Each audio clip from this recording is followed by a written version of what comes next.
साथियों, स्वामी रामदेव जी महाराज, अन्ना जी, मंच पर बैठे हुए अन्य गणमान्य लोग एवं प्यारे साथियों, आज एक बात तो बहुत बड़ी हुई।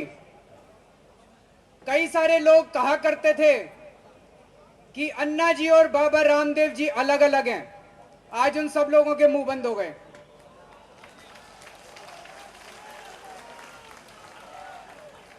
कई सारे लोग कहा करते थे कि टीम अन्ना बाबा रामदेव जी को अन्ना जी के समीप नहीं आने दे रही। आज उनके भी मुंह बंद हो गए। कई सारे लोग कहते थे कि टीम अन्ना रामदेव जी के साथ नहीं आना चाहती। आज सारी टीम अन्ना यहां बैठी हुई है। उन सब लोगों के भी मुंह बंद हो गए। साथियों, ये भ्रष्टाचार की लड़ाई बाबा रामदेव जी की लड़ाई नहीं है, अन्ना हजारे की लड़ाई नहीं है, टीम अन्ना की लड़ाई नहीं है। ये भ्रष्टाचार के खिलाफ लड़ाई इस देश के लोगों की लड़ाई है। इस देश के लोगों के अस्तित्व की लड़ाई है। इस देश के अस्तित्व की लड़ाई है। पिछले 1 साल से भ्रष्टाचार के खिलाफ अन्ना हजारे जी और पिछले कई वर्षों से काले धन के खिलाफ स्वामी रामदेव जी इस देश के अंदर लड़ाई लड़ रहे हैं। सारा देश इन लोगों के साथ है। लेकिन सरकार ने, हमने देखा, एक एक कदम पर सरकार ने धोखा दिया। एक एक कदम पर धोखा दिया। पिछले साल पहले ज्वाइंट ड्राफ्टिंग कमेटी बनाई, उसमें उन्होंने धोखा दिया। उसके बाद प्रधानमंत्री ने कहा कि हम अगस्त के महीने में एक सख्त लोकपाल बिल लाएंगे। सख्त लोकपाल बिल लाएंगे। वो लोकपाल बिल लाए अगस्त के महीने में। क्या कहता था वो लोकपाल बिल? वो लोकपाल बिल कहता था कि अगर कोई नागरिक जाके भ्रष्टाचार की शिकायत करेगा लोकपाल को, और अगर शिकायत झूठी पाई गई तो उस नागरिक को तो 2 साल की सजा मिलेगी, कैद होएगी। और अगर सच्ची पाई गई और भ्रष्टाचार साबित हो गया तो भ्रष्टाचारी को 6 महीने की कैद होगी। यह इस सरकार का भ्रष्टाचार के खिलाफ सख्त कानून है। नागरिक को तो 2 साल की कैद, शिकायतकर्ता को तो 2 साल की कैद, और भ्रष्टाचारी आदमी को 6 महीने की कैद। यह भ्रष्टाचार को बचाने वाला कानून था, भ्रष्टाचार को खत्म करने वाला कानून ही था। उसके बाद अन्ना जी ने कहा यह कानून मेरे को पसंद नहीं है। वो रामलीला मैदान में अनशन पे बैठ गए। सारे देश की संसद बैठी, संसद में सारी पार्टियां बैठी, और पार्टियों ने सारे देश के सामने 3 वादे किए। हम इसी कानून में लोकायुक्त लाएंगे, सिटीजन चार्टर लाएंगे, और हम ग्रुप सीओडी एम्प्लॉइज लाएंगे। और उसके बाद साथियों, ये सारी पार्टियां मिलकर इन 3 बातों से मुकर गई। 3 बातें सारी देश की संसद ने मानी और 3 बातों से ये सारी पार्टियां मुकर गई। 26, 27, 28 और 29 दिसंबर को सारे देश की संसद को हमने देखा, सारी पार्टियों को देखा, और पता चल गया कि कोई भी पार्टी जन लोकपाल बिल नहीं चाहती है। कोई भी पार्टी भ्रष्टाचार के खिलाफ सख्त कानून नहीं चाहती है। संसद के अंदर लालू यादव खड़े होकर कहते हैं, प्रधानमंत्री जी को अन्ना हजारे जी ने एक पत्र लिखा था। उस पत्र में प्रधानमंत्री जी को अन्ना ने लिखा था कि आप तो जनता के सेवक हो। तो लालू यादव खड़े होकर कहते हैं, अरे ये अन्ना हजारे तो प्रधानमंत्री को सेवक कहता है, हमें ये क्या बोलेगा। ये लोग ये भी भूल गए कि ये जनता के सेवक हैं। ये लोग ये भी भूल गए कि जनता के टैक्स के पैसे से इन लोगों को तनख्वाह मिलती है। ये लोग अपने आप को राजा समझ के बैठ गए हैं। मुलायम सिंह यादव संसद में खड़े होकर कहते हैं कि अगर अन्ना हजारे का जन लोकपाल बिल आ गया तो एक दरोगा हम सबको पकड़ के जेल में डाल देगा।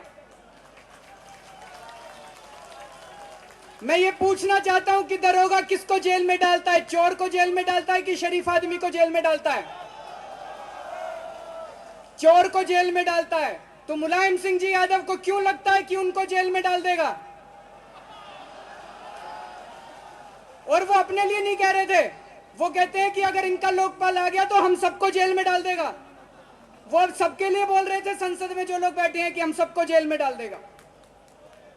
साथियों, एक बात तो पक्की हो गई है, कोई पॉलिटिकल पार्टी ना तो काला धन लाना चाहती इस देश के अंदर और ना भ्रष्टाचार मिटाना चाहती है। क्यों नहीं करना चाहते ये लोग?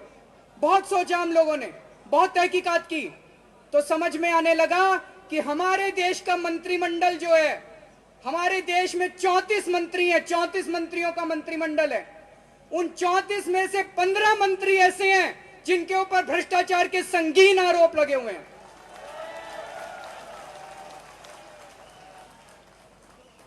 अगर आज ये मंत्रिमंडल ये कानून पारित कर दे तो इन 15 में से कम 12 या 13 मंत्री तो सीधे जेल जाएंगे, इन सब की संपत्ति जब्त होगी। तो आप क्या सोचते हो, कोई आदमी ऐसा कानून पारित करेगा जिसको पारित करने से अगले दिन वो जेल चला जाए? कभी वो पारित करेंगे ऐसा कानून? कभी पारित नहीं करेंगे वो ऐसा कानून। और सबसे बड़ी बात ये, इन 15 मंत्रियों के मुखिया हैं हमारे देश के प्रधानमंत्री डॉक्टर मनमोहन सिंह जी।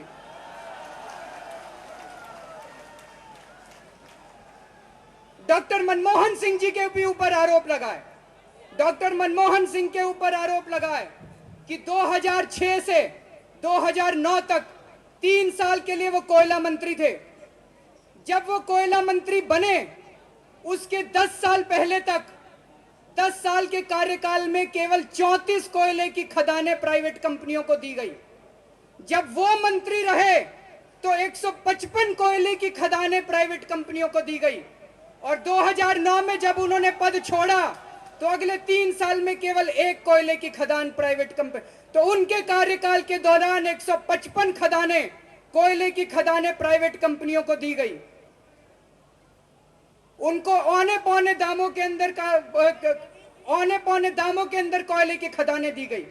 बिना टेंडरिंग के, बिना बिडिंग के, बिना नीलामी के कोयले की खदानें दे दी गई। क्यों दी गई? जब हमने ये प्रश्न उठाया कि आपने ऐसा क्यों किया, तो उन्होंने कहा कि हमारे लिए ये जरूरी ही था कि इन कोयले की खदानों से पैसा लिया जाए। अरे भाई, क्यों नहीं जरूरी था? 2 लाख करोड़ रुपया आपने इन कंपनियों को दे दिया। किससे पूछ के दिया? कोयला सेक्रेटरी ने बार बार फाइल के ऊपर लिखा, प्रधानमंत्री जी आप इनको नीलामी कीजिए, आप इन कोयले की खदानों की नीलामी कीजिए। इसके बावजूद प्रधानमंत्री ने बार बार कोयला सेक्रेटरी की बात को ठुकरा के बिना नीलामी किए हुए इन सारी कोयले की खदानों को इन कंपनियों को दे दिया। आपको यह जान के ताज्जुब होगा, जब प्रधानमंत्री जी कोयला मंत्री बने उसके पहले केवल स्टील, सीमेंट और पावर बनाने वाली कंपनियों को केवल कोयले की खदानें मिलती थी। प्रधानमंत्री जी के कोयला मंत्री बनने के बाद अंडरवियर बनाने वालों को कोयला खदानें मिली, कैसेट बनाने वालों को कोयले की खदानें मिली, गुटखा बनाने वालों को कोयले की खदानें मिली। ये लोग कोयले की खदानें चलाएंगे कि उसको बेच के उसके ऊपर से पैसा कमाएंगे? तो साथियों, बहुत बड़ा भ्रष्टाचार हुआ। और ये हम लोग नहीं कह रहे भ्रष्टाचार हुआ, कंट्रोलर एंड ऑडिटर जनरल की रिपोर्ट है। सीएजी ने कहा है कि ये भ्रष्टाचार हुआ, तो इसके ऊपर जांच तो होनी चाहिए। जब हमने कहा जांच होनी चाहिए, प्रधानमंत्री ने कहा कि अगर जांच होती है और अगर मैं दोषी पाया जाता हूं तो मैं संन्यास ले लूंगा, मैं अपना राजनीतिक पद छोड़ दूंगा।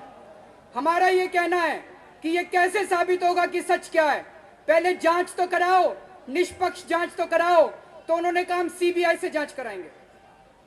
साथियों, सीबीआई तो सीधे सीधे प्रधानमंत्री के अंडर में आती है। आप निष्पक्ष जांच कराने से क्यों डरते हैं? निष्पक्ष जांच क्यों नहीं कराना चाहते? आप उसी एजेंसी से जांच कराना चाहते हैं जो सीधे आपके अंडर में आती है। हमें पता है सीबीआई तो 6 महीने के बाद क्लीन चिट दे देगी कि प्रधानमंत्री ने कोई गड़बड़ नहीं की। आपको निष्पक्ष जांच से क्यों डर लगता है? इन लोगों ने हमारे ऊपर इतने आरोप लगाए, टीम अन्ना के ऊपर इतने आरोप लगाए, स्वामी रामदेव जी के ऊपर इन्होंने इतने आरोप लगाए। आज हम चैलेंज करते हैं, एक स्पेशल इन्वेस्टिगेटिव टीम बनाइए, उससे स्वामी रामदेव जी की जांच करा लीजिए, उससे टीम अन्ना की जांच करा लीजिए और इससे प्रधानमंत्री की भी जांच हो जाए।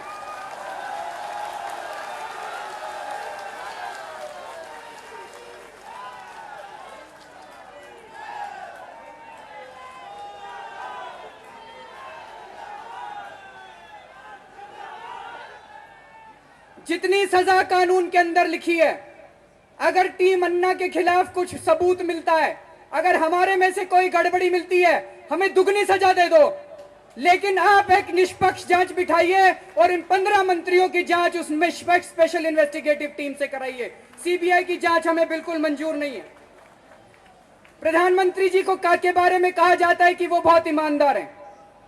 हमें भी ऐसा लगता है कि वो बहुत ईमानदार हैं। उन्होंने शायद खुद पैसा नहीं लिया, लेकिन 2 लाख करोड़ रुपए की चोरी हुई है, सीएजी का ये कहना है। ये पैसा कहां गया? पार्टी फंड में गया, ये पैसा किसी और ने लिया? इसकी बात की तो जांच होनी चाहिए कि ये पैसा आखिर गया कहां, किसने चोरी किया इस पैसे को। तो हम आज ये मांग करते हैं कि स्पेशल इन्वेस्टिगेटिव टीम होनी चाहिए जो कि जांच करे कि ये पैसा कहां पे गया। इन 15 मंत्रियों की भी जांच करे, हमारी भी जांच करे, स्वामी रामदेव जी की भी जांच करे, भ्रष्टाचार के खिलाफ जो लड़ाई कर रहा है सबकी जांच कर लीजिए। जो गलत है उसको जेल भेज दीजिए, जो सच्चा है वो बाहर रहेगा। ये सीबीआई क्या जांच करेगी? पिछले कितने सालों से मुलायम सिंह जी के ऊपर केस चल रहा है, मायावती जी के ऊपर केस चल रहा है, जयललिता जी के ऊपर केस चल रहा है, प्रकाश सिंह बादल जी के ऊपर केस चल रहा है। उनमें से किसी को नहीं पकड़ा। क्यों नहीं पकड़ा? क्योंकि संसद के अंदर वो इनकी मदद करते हैं।